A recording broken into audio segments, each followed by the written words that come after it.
झारखंड आंदोलनकारी और झारखंड मुक्ति मोर्चा के प्रधान महासचिव रहे शैलेंद्र महतो जी आज हमारे साथ स्टूडियो में हैं।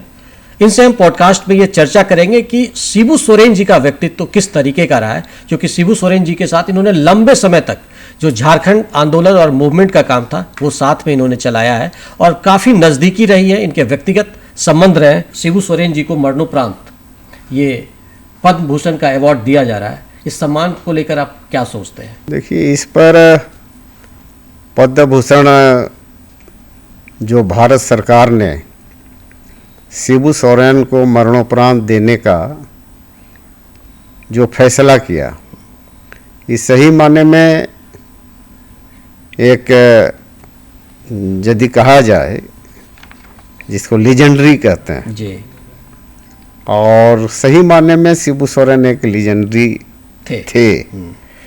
और ये सम्मान उनको मिल रहा है तो मैं तो खुशी हूँ और साथ साथ झारखंड के लोग भी खुशी होंगे, क्योंकि वो एक गांव से निकलकर और उस ज़माने में उनके पिता जो ये स्कूल में पढ़ते थे जी, और उनके पिताजी भी एक शिक्षक थे, गांधीवादी थे, और उनकी महाजनों ने जो हत्या कर दिया था जी, और जिसके चलते ये भी ज़्यादा पढ़ लिख नहीं सके हाँ। और स्कूल छोड़ना पड़ा, परिवार देखना पड़ा, और पिता की हत्या ने इसको आज इतना दूर पहुंचा दिया। मतलब वो एक व्यक्तित्व पर उसका प्रभाव पड़ा। तो आप चूंकि राजनीतिक जो उनका सफर रहा है, आप उसके प्रत्यक्षदर्शी रहे हैं, जिस तरीके का आपका अनुभव है, एक व्यक्तित्व के तौर पर आप कितना बड़ा लेजेंडरी उन्हें मानते हैं? क्योंकि उनको पद्म भूषण जो सम्मान दिया जा रहा है, निश्चित तौर पर आदिवासियों के लिए जो उन्होंने आंदोलन चलाया था, साहूकारों के खिलाफ जो उन्होंने आंदोलन चलाया था, उसको एक तरीके से राष्ट्रीय मोहर भी लगा है। देखिए, लेजेंडरी मैं इसलिए बोल रहा हूँ कि वो सिर्फ उसके पहले भी यहाँ तो झारखंड मूवमेंट हुआ है जयपाल सिंह के ज़माने से, जी, है ना, और उनके साथ कई लीडर हुए, लेकिन उन लोग को उस आंदोलन को बीच में अंजाम तक नहीं पहुंचा पाया। अंजाम तक या परिणाम तक इन लोगों ने नहीं पहुंचा पाया। जी। और ये मैं समझता हूं कि इन्होंने जिस महाजनी और जमीन, जल जंगल जमीन का जो मुद्दा उठाया, और मुद्दा उठाने के साथ साथ एक मैं वहाँ जोड़ूंगा विनोद बिहारी महतो को। जी। विनोद बिहारी महतो नहीं होते तो शिबू सोरेन भी नहीं होता, और शिबू सोरेन नहीं होते तो विनोद बिहारी महतो नहीं होता। ए.के. राय ने शहरी जो मजदूर क्लास जो था, हाँ। उसको झारखंड के प्रति उन्होंने प्रोत्साहित किया जी। और लड़ने के लिए उन्होंने उसको भी एक फोर्स बनाया। और जो झारखंड मुक्ति मोर्चा जो था जी, तो ये जो लोग, जैसे इनको तीन तिकड़ी बोला जाता था, जी, एक विनोद बिहारी महतो, शिबू सोरेन, ए.के. राय, और एक्चुअल और चौकड़ी में आप शामिल होते थे कभी कभी? नहीं, वो तो बाद में मैं 78 से आया। जी, 78 से। इस पार्टी का पहले तो एक सामाजिक आधार था। जी। शिबू सोरेन संथाल समाज के बीच में थे, शिबू और विनोद बिहारी महतो कुर्मी समाज के बीच में था, और ए.के. राय मजदूरों के बीच में थे। तो ये तीनों का जो एक समावेश हुआ, एक आंदोलन का जो रूप दिया बना, और ये रूप सही माने में, और उसके पहले यदि हम जयपाल सिंह के ज़माने में जाएं तो उस समय एसआरसी कमीशन बना था 54 में, 55 में। तो उस समय झारखंड मूवमेंट को आदिवासी मूवमेंट कहा गया और उसको रिजेक्ट कर दिया गया। लेकिन जब झारखंड मुक्ति मोर्चा जो 70 के दशक में बना, और 70 के दशक में मतलब 4 फरवरी 1972 में बना, जिन्होंने जल जंगल जमीन, मजदूर के साथ साथ साहूकारों के और खिलाफ साहूकारों लड़ाई। के खिलाफ में लड़ाई, और मूल रूप से ये वामपंथियों का आंदोलन था। शिबू सोरेन भी सीपीआई से जुड़े हुए थे शुरुआत में, जी और विनोद बिहारी महतो भी सीपीएम से थे, एके राय भी सीपीएम से थे। लेकिन झारखंड के सवाल पर इन लोग ने सीपीएम को छोड़ा था। और ये जो विचारधारा था ना, इस विचारधारा ने इस एक आदिवासी आंदोलन का जो उन पर एक तमगा था उसको जो तोड़ा उन्होंने। उन लोग ने इसको तोड़ा। क्या आप लोगों ने कभी सोचा था कि आपके रहते हुए, जैसा कि आपने बोला कि जयपाल सिंह मुंडा या इन लोगों ने परिकल्पना तो की कि झारखंड अलग राज्य बने, लेकिन वो अंजाम तक नहीं पहुंचा। आप लोगों ने कभी सोचा था कि इतनी जल्दी बन जाएगी? इसके पीछे भी आपकी कुछ पटकथा है? नहीं, जल्दी कहाँ है, जल्दी देखिए इसमें क्या है। मैं झारखंड काउंसिल बना 9 अगस्त 1995 जी, और उस मामले को लेकर के मेरा थोड़ा सा कुछ मतभेद हुआ। मतभेद तो गुरुजी से मेरा नहीं था, लेकिन सूरज मंडल थे जी। अब वो ये मामला मुझे जेएमएम से अलग होना पड़ा जी। और इसी बीच में भारतीय जनता पार्टी के जो महासचिव थे के.एन. गोविंदाचार्य जी, और के एक बार हम रांची से दिल्ली जा रहे थे हवाई जहाज में, तो जहाज में भेंट हो गई गोविंदाचार्य जी से। तो गोविंदाचार्य जी ने मुझे कहा, अरे शैलेंद्र जी क्या करते हो, आ जाओ हमारा पार्टी में, है तुमको झारखंड ही चाहिए ना? हाँ मुझे तो झारखंड चाहिए। तो कैसे होगा फिर? तो बोलता तुम आओ। तो फिर फाइनली एक दिन फिर दिल्ली में भेंट हो गई। फिर वहाँ फाइनल डिसीजन हुआ। फिर उन्होंने मुझे वाजपेयी जी से, आडवाणी जी से मुलाकात, फिर पार्लियामेंट में ही जो वहाँ भाजपा का कार्यालय है वहाँ पर फिर बातचीत हुई, और लोगों ने भी कहा कि आ जाओ और हम झारखंड देंगे। ये जो 1996 से 2000 का जो कालखंड था, इस कालखंड में जो भी पार्टियां थी जो झारखंड की आवाज़ लगाती थी, मैं उनका नाम नहीं लूँगा किसी का, लेकिन ये सब नेपथ्य में चले गए। नेपथ्य मतलब छिप गए और इनकी कोई आवाज़ नहीं थी, मतलब कोई आंदोलन नहीं था। इस बीच भारतीय जनता पार्टी ने, उसमें मेरी बहुत प्रयास रही। मैं पार्टी में गया और वहाँ रह के और सभी सांसदों को लेकर के मैं उन लोग को कहता था कि भाई सब आवाज़ उठाइए आप लोग झारखंड अलग राज्य के लिए। तो फिर मुझे कहता था कि शैलेंद्र जी हम लोग क्या लिखेंगे, आप ही तो जानते हैं, आप ही ड्राफ्टिंग कीजिए। तो मैं ड्राफ्टिंग बनाता था और सांसदों से साइन करवाता था। फिर वाजपेयी जी को एक दिन हम लोग जा कर के सब बोला गया कि भाई अलग राज्य बनाने में लेट क्यों हो रही है, तो वो कुछ नहीं बोले, लिए देखे ठीक है हो जाएगा ना, हो जाएगा, उनका जो अपना तरीका था। तो ये होते होते 2 अगस्त आपका 2000 में लोकसभा में फिर बिल आया, और बिल आने के बाद फिर राज्यसभा में आया। फिर आप लोग का सपना साकार हो गया। सपना साकार हो गया। ठीक है, इसमें आप दिशोम गुरु चूंकि इनको कहा जाता है, तो आपने चूंकि 78 से आपने बोला लगातार उनके साथ आप जुड़े रहे, लगातार आप उनके साथ काम किए, आखिर ऐसा उनके व्यक्तित्व में क्या था जो लोगों ने उन्हें दिशोम गुरु की उपाधि दे दी?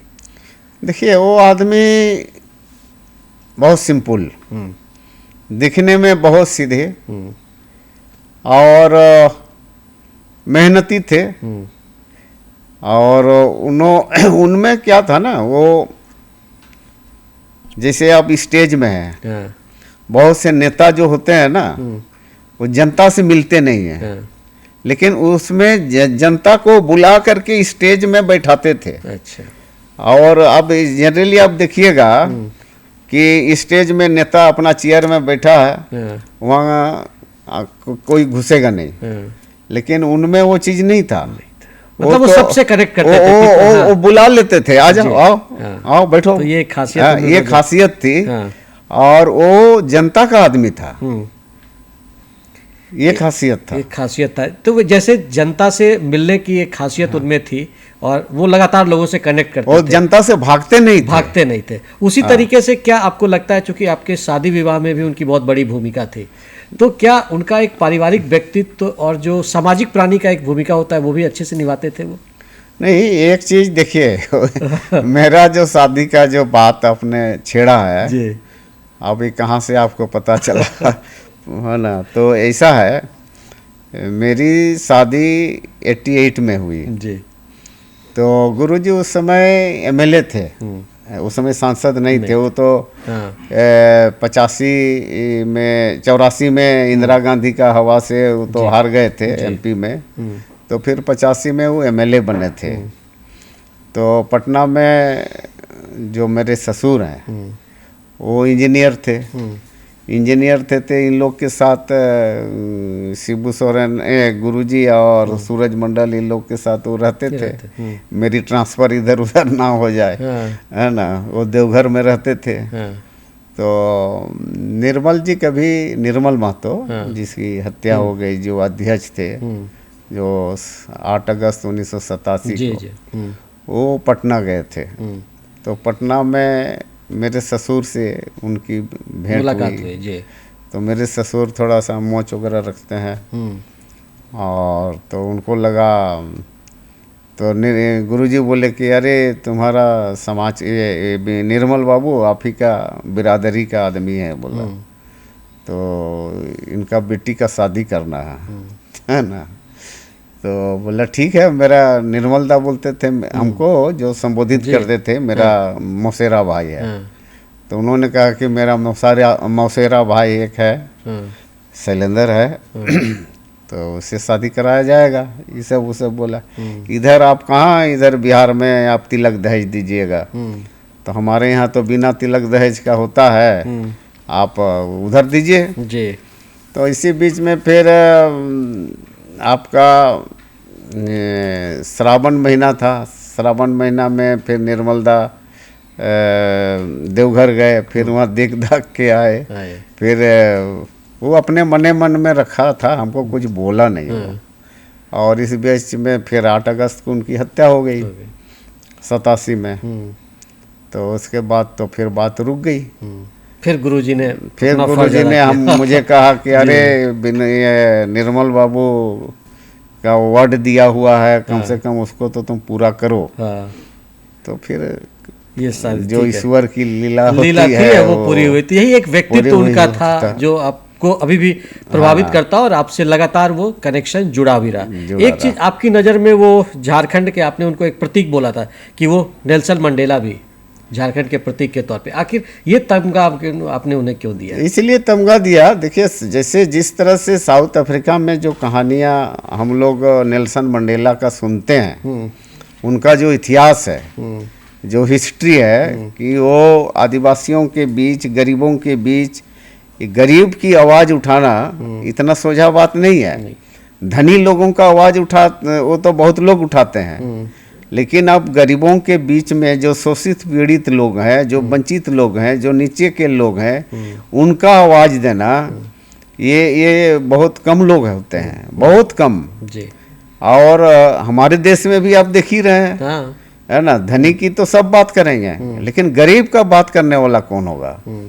तो वो चीज़ शिबू सोरेन में था और वो चीज़ नेल्सन मंडेला में था। जब हम दोनों को जोड़ते हैं जी, तो लगता है कि हाँ, वो नेल्सन मंडेला का ही वो प्रतिरूप था, शिबू सोरेन। अब शिबू सोरेन जी अब आपके बीच नहीं है। पिछले साल उनकी लंबे बीमारी के बाद उनका निधन हो गया। आप जो ये सम्मान भारत सरकार की ओर से उन्हें दिया जा रहा है, तो उसको आप किस रूप में याद करेंगे? तो हम मार्च महीना में मिले थे लास्ट ईयर, और करीब करीब 2-3 घंटा बैठे थे जी। तो मैं और मेरी मिसेस दोनों ही हम लोग गए थे। तो मिसेस ने पूछा कि गुरुजी आप कैसे हैं? तो गुरुजी बोले कि देखो मैं तो अच्छा नहीं हूँ, लेकिन ठीक हूँ ये बोलना पड़ता है ना। जी मतलब मन में देखिए वो सच बात है जी। बोला, हाँ, लेकिन फिर मुझे कहा कि चलो खाना खाएंगे। हाँ, तो हम बोले आप जाइए, वो खाना खाने का टाइम हुआ जी। 2 बजे। तो फिर हम बोले कि हम खाना खा लेंगे, हमारा प्लेट में बना है, आप खा लीजिए अपना। फिर गए, उसके बाद तो फिर मुलाकात नहीं हुई।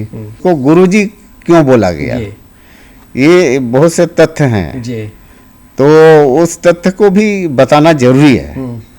और उस पोखरिया आश्रम में वो तो फिर 73 में पार्टी का जो कार्यक्रम हुआ, तो पलना में एक मीटिंग रखा हुआ था 73 में। और उसके बाद उनके मीटिंग में आते आते वहाँ फायरिंग हो गई और 4 आदमी मारे गए थे। जी। तो फिर वो तो शिबू सोरेन का नाम हाँ। फिर फैल गया। उसमें फिर विनोद बाबू भी थे। उसके साथ साथ वहाँ एक कुड़को गोलीकांड हुआ था 74 में, जी। पीर टांड, वहाँ भी 3-4 आदमी मरे।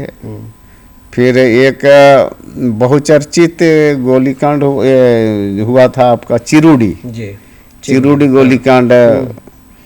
तो ये आपका संथाल परगना, ये शायद अभी ये आपका जामताड़ा डिस्ट्रिक्ट हो गया होगा। तो ये कई गोलीकांड हुआ है, और इस गोलीकांड में वो प्रत्यक्ष रहे हैं हाँ। और प्रत्यक्ष थे। तो इसलिए तो ये बहुत सी घटनाएं जो आज है उनको महान बनाता है, उनको महान बनाता है। कर रहे थे आज पॉडकास्ट पे शैलेंद्र महतो जी से, जिन्होंने साफ तौर पर कहा कि शिबू सोरेन जी का जो व्यक्तित्व था वो एक सामान्य व्यक्ति का व्यक्तित्व था, लेकिन उनकी जो आभा थी, उनमें जो ओजस्वी कैपेसिटी थी, वो झारखंड आंदोलन को एक नया मुकाम बनाया। और पीपल टू पीपल जो उनका कनेक्शन था वो निश्चित तौर पर हर किसी को प्रभावित करता था, और आने वाली पीढ़ी तक जो उनका योगदान है झारखंड को लेकर, उसे निश्चित तौर पर याद किया जाएगा। शैलेंद्र जी, बहुत बहुत धन्यवाद आपका, हमारे लिए आपने वक्त निकाला और गुरु जी से जुड़े जो संस्मरण थे वो साझा किए। दूरदर्शन की पूरी टीम को दीजिए इजाजत, नमस्कार।